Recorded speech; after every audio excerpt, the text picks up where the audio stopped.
Right. You need your feature size, your geometry, to be at least, let's say, 5 times smaller than the wavelength. This is the idea that instead of using the light directly coming from the sun to generate electricity, we can use the light that comes from objects that are very hot to generate electricity.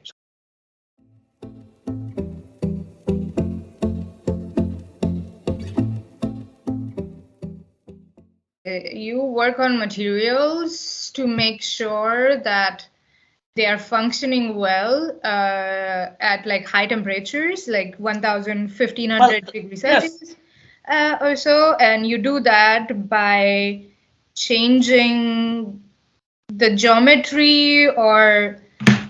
Well, there are like two things there, right? Like, so yes, the basic idea of metamaterials is let's take a lot of care of the geometry. Let's design materials with a very specific geometry. Right. So that they can have the properties that we are looking for. Instead of changing the material and going to a different chemistry, we're just changing the geometry. That's the basic idea. Right.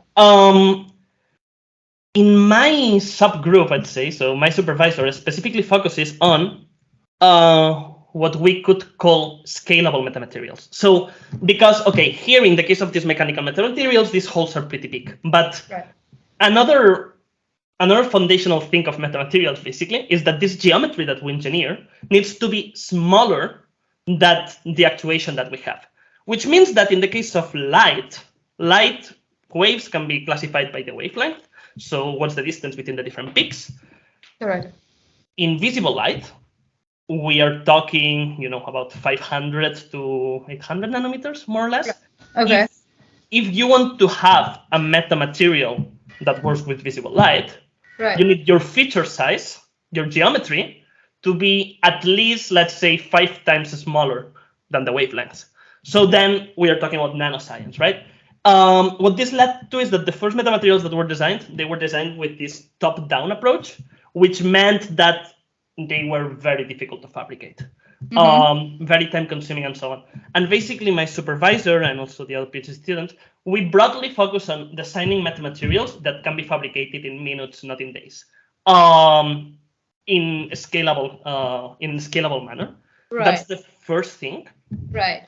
And then specifically, I do that with something called magnetron spattering, which is a technique that allows you to stack materials. And I ended up looking at how these metamaterials can be used in applications in which thermal stability is required. So there are, what do I mean by that?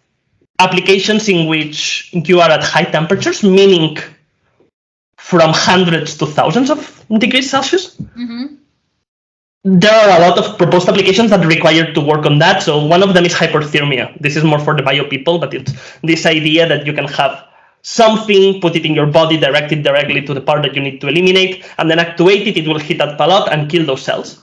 Right. Of course, this thing that you put in your body needs to be able to withstand those temperatures. Otherwise, it will not get so hot, right? That's one example. The other example, and that's something that I'm working more closely on, is thermophotovoltaics, for instance.